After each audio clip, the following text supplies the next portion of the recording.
Assalamualaikum warahmatullahi wabarakatuh. Hari ni saya nak sambung bab 4 kita, pentadbiran negeri-negeri Melayu tidak bersekutu.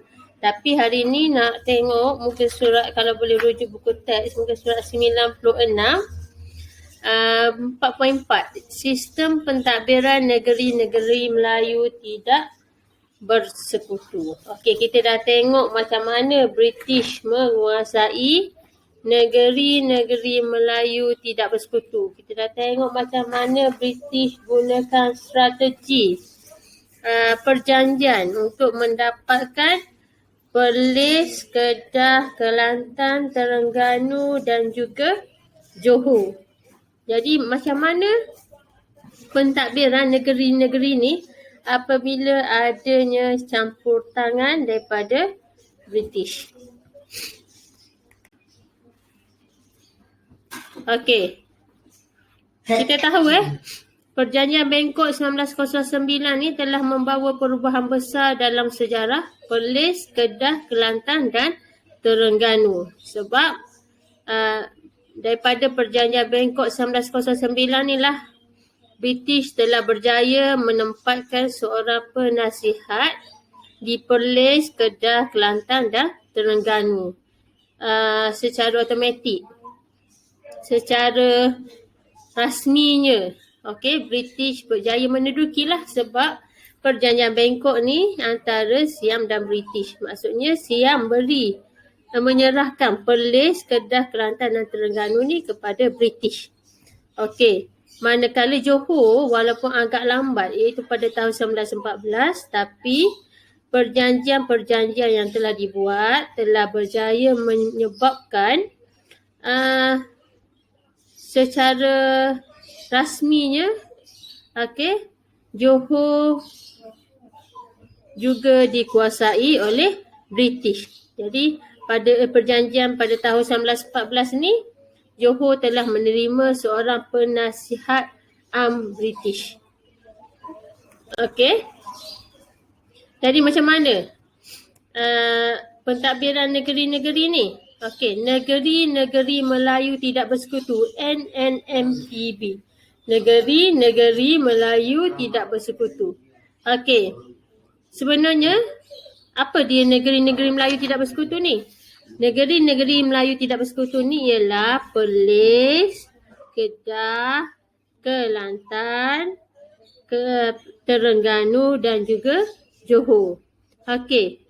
Lima buah negeri ni dibentuk menjadi negeri-negeri Melayu tidak bersekutu, tapi tidak ada perjanjian khas bagi membentuk gabungan ni. Tak ada dia sign agreement betul-betul nak kata 5 negeri ni jadi negeri-negeri Melayu tidak bersekutu. Dan perjanjian membentuk negeri-negeri Melayu tidak bersekutu ni adalah untuk membezakan pentadbiran negeri-negeri Melayu tidak bersekutu iaitu Perlis, Kedah, Kelantan, Terengganu dan Johor dengan negeri-negeri Melayu bersekutu iaitu Perak, Negeri Sembilan, Selangor dan juga Perak, Negeri Sembilan, Selangor dan juga kenapa segi? Ingat tau. Dan juga Pahang. Negeri-negeri Melayu bersekutu Perak, Selangor, Negeri Sembilan dan juga Pahang. Negeri-negeri Melayu tidak bersekutu ni Perlis, Kedah, Kelantan, Terengganu dan Johor. Jadi perjanjian ni untuk membezakanlah dua jenis pentadbiran ni. Negeri-negeri ni lain maknanya pentadbiran dia. Sebab negeri-negeri Melayu bersekutu ni ada seorang resident British yang ditempatkan di situ. Sedangkan negeri-negeri Melayu tidak bersekutu ni British hanya berjaya menempatkan seorang penasihat British. Kuasa seorang resident dengan kuasa seorang penasihat adalah berbeza. Jadi pentadbiran memang berbeza. Seterusnya, faktor yang ketiga, pentadbiran negeri-negeri Melayu tidak bersekutu ni bersifat longgar. sebab tidak ditadbir sebagai satu unit pentadbiran yang tunggal. Kalau masih ingatlah kita belajar negeri-negeri Melayu bersekutu dalam bab 2 dulu. Okey, bab 2 dan juga bab 2 dan juga bab 2 negeri-negeri Selat. Bab 2, bab 3 negeri-negeri Melayu bersekutu. Bab 2 negeri-negeri Selat. Okey, bab 3. Kita ada belajar dalam bab 3 tentang negeri-negeri Melayu bersekutu ni, dia dah ada satu pentadbiran di bawah satu pentadbiran sebab nak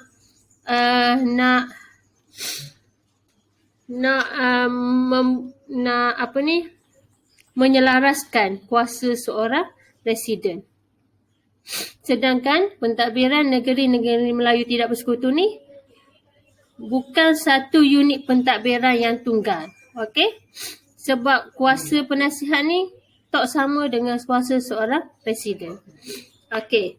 Faktor yang ketiga, negeri-negeri Melayu tidak bersekutu longgar kerana mengamalkan pemerintahan beraja yang bebas dan mempunyai kuasa otonomi.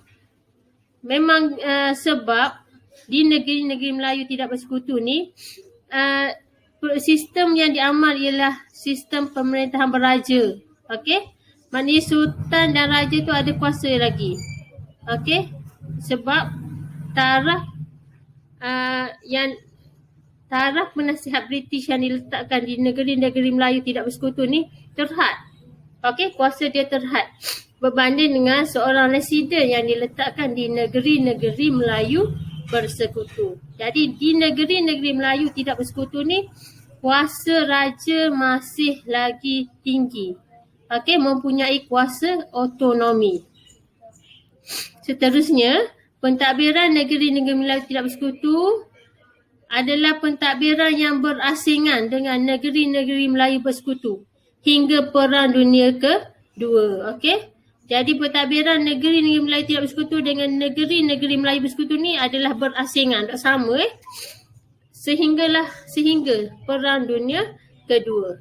Dan yang ketiga, raja di negeri-negeri Melayu bersekutu mempunyai kuasa yang lebih kecil sebab ada residen. Sedangkan kuasa raja di negeri-negeri Melayu tidak bersekutu ni lebih bebas. Okey, boleh mempunyai kuasa otonomi tadi kita jawab. Dan last sekali, British gagal menggabungkan sistem pentadbiran Melayu negeri-negeri Melayu tidak bersekutu dengan negeri-negeri Melayu bersekutu. Gagal nak gabungkan dua jenis ini. Dua jenis pentadbiran ni. Gagal nak satukan. Okey.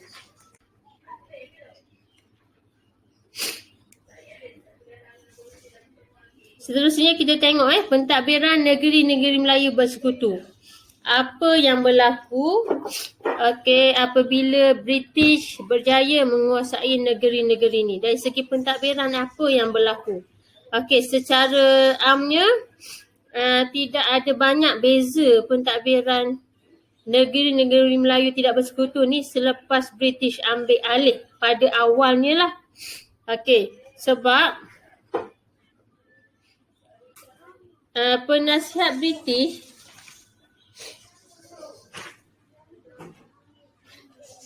terlibat secara langsung dalam pentadbiran yang melibatkan pembesar tempatan. Walaupun British menempatkan seorang pegawai penasihat British di negeri-negeri Melayu tidak bersekutu ni, tapi kuasanya masih lagi di tangan pembesar tempatan. Dia terlibat secara langsung, tapi dia tak boleh mengubah, menyekat kuasa pembesar tempatan. Yang kedua, sultan atau raja masih mempengerusikan majlis mesyuarat negeri. Jadi kuasa sultan masih otonomi, masih boleh mempengerusikan majlis mesyuarat negeri. Majlis mesyuarat negeri ni untuk membuat undang-undang dan peraturan dan apa juga keputusan sesebuah negeri itulah. Yang ketiga, kaki tangan perkhidmatan awam terdiri daripada orang Melayu. manakala penglibatan pegawai Eropah terhad dan hanya memegang jawatan tertentu sahaja. Jadi, walaupun British campur tangan, tapi perkhidmatan awam tu masih lagi diberi kepada orang Melayu. Dan masalah ni, pegawai Eropah ni terhad dan hanya pegang jawatan tertentu sahaja. Okey, dan yang keempat, Menteri Besar atau Setiausaha Kerajaan merupakan pegawai terpenting dalam pentadbiran negeri. Okey, ini nak kata walaupun peringkat awal lah ni, dari segi peringkat awal, walaupun British berjaya menguasai Perak, Perlis, Kedah, Kelantan, Terengganu dan Johor, pada peringkat awalnya Sultan Pembesar masih mempunyai kuasa, okey, dalam pentadbiran. Sebab pegawai Eropah ni dalam bidang tertentu sahaja. Okey.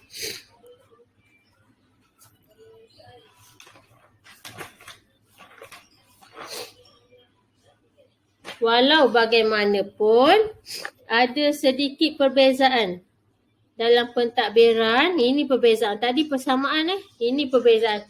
Ada sedikit perbezaan dalam pentadbiran di Terengganu dan juga di Johor. Okey. Contohnya,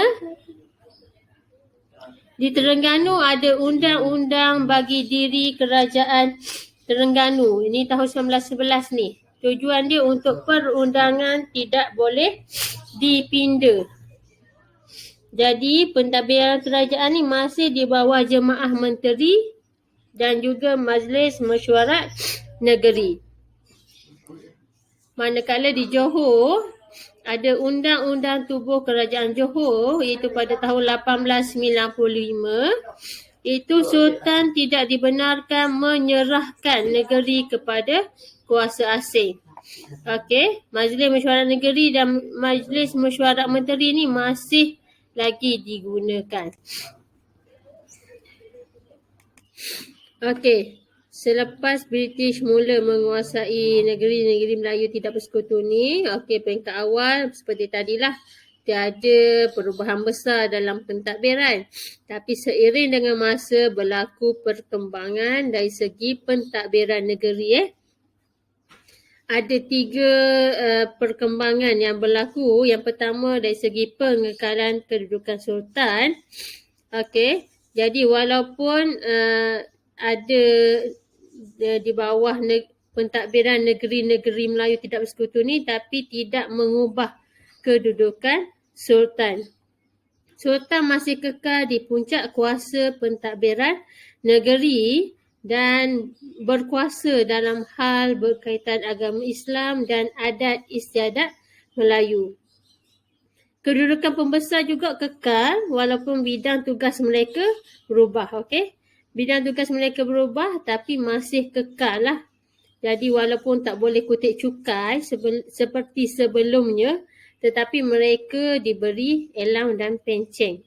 Okey, yang kedua dari segi penerusan sistem pentadbiran tradisional. Okey, sistem Jemaah Menteri dan Majlis Negeri dan peraturan yang terdapat dalam Undang-Undang Tubuh Kerajaan diteruskan. Okey, Pembesar Melayu masih berperanan sebagai peneraju sistem pentadbiran negeri. Okey, tapi berlaku juga peminjaman pegawai daripada perkhidmatan awam negeri-negeri Melayu bersekutu dan juga negeri-negeri selat. Okey, British beri pinjam pegawai daripada sana ke dalam pentadbiran negeri walaupun tak berubah tapi dia beri pinjam. Okey, setiap negeri mempunyai sistem perkhidmatan awam yang tersendiri. Okey, Kerajaan Kedah contohnya, semua jawatan perkhidmatan awam diisi oleh pegawai Melayu Kedah. Okey, dan berlaku. Okey, yang ketiga berlaku pengenalan birokrasi barat. Okey, penasihat British menentukan dasar pentadbiran negeri. Jadi ini secara tidak langsung mengurangkan kuasa Sultan dan Pembesar. Slowly dia dah perkenalkan birokrasi barat. Awalnya tak berubah pengekalan kedudukan sultan, tapi seiring dengan masa British mula memasukkan birokrasi barat dengan menentukan dasar pentadbiran negeri. Secara tidak langsung dia mengurangkan kuasa sultan dan pembesar. Lepas tu jabatan baru diperkenalkan. Contohnya pasukan polis diwujudkan. Urusan pentadbiran negeri mula mengamalkan cara barat. Contohnya mahkamah sivil diperkenalkan. Lepas tu pegawai British jadi pegawai pentadbiran kerajaan. Ini antara birokrasi barat yang diperkenalkan ke dalam pentadbiran negeri-negeri Melayu tidak bersekutu. Okey, kalau tengok latihan, ada satu soalan. Rumuskan implikasi pembentukan negeri-negeri Melayu tidak bersekutu dari aspek kuasa pemerintah, sistem pentadbiran tempatan dan barat. Okey, ini nak ambil mana jawapan dia? Semua balik kat sini dalam perkembangan pentadbiran. Okey, jom kita cuba buat soalan ni. Okey, ini cara Implikasinya ialah kuasa sultan dikekalkan. Okey, boleh tengok perkembangan pentadbiran tadi. Kuasa sultan dikekalkan. Hal demikian kerana sultan masih kekal sebagai kuasa utama. Kita terangkan macam mana kuasa sultan dikekalkan, iaitu kekal sebagai kuasa utama dalam pentadbiran negeri. Sultan juga masih berkuasa dalam hal berkaitan agama Islam dan adat istiadat Melayu. Ini menerangkan tentang kuasa sultan yang dikekalkan. Jadi ini adalah isi utama. Ini adalah huraian kepada isi utama. Kekal sebagai kuasa utama, ini huraian yang pertama. Berkuasa dalam hal berkaitan agama Islam dan adat istiadat Melayu ni ialah huraian kepada isi ni juga, huraian yang kedua. Ini dari segi yang pertama, isi yang pertama kuasa sultan dikekalkan. Isi yang kedua ialah kuasa pembesar juga dikekalkan. Jadi di samping itu, kuasa pembesar juga dikekalkan walaupun diberi tugas lain. Okey, pembesar juga diberikan elang dan pencen. Ni huraian dia. Diberi tugas lain, diberikan pencen. Huraian kepada kuasa pembesar dikekalkan. Okey, jadi bila kita nak jawab soalan kebak gini, kita kena beri isi dan huraian kepada isi. Okey. Isi yang ketiga, sistem pentadbiran tradisional masih diteruskan. Pembesar Melayu masih menerajui pentadbiran negeri. Setiap negeri juga mempunyai perkhidmatan awamnya yang tersendiri. Ini huraian kepada sistem pentadbiran tradisional masih diteruskan. Okey, kita teruskan. Pada masa yang sama, kena letaklah yang bersesuaian lah. Dia punya connection ayat tu. Pengenalan birokrasi barat mula berlaku. Ini isi yang keempat. Pengenalan birokrasi barat. Okey, macam mana pengenalan birokrasi barat tu? Seorang penasihat British dilantik di setiap negeri. Pegawai British juga dilantik sebagai pentadbiran kerajaan dan kuasa sultan dan pembesar mula berkurangan. Okey, ini huraian tentang pengenalan birokrasi barat. Jabatan baru juga diperkenalkan seperti mahkamah sivil dan jabatan polis. Okey, jadi ada 4 isi kat sini dan kita beri huraian kepada isi tersebut. Okey, jangan jawab dalam poin, kena jawab dalam bentuk macam karangan gini, sambung je. Cuma ada isi, ada huraian isi.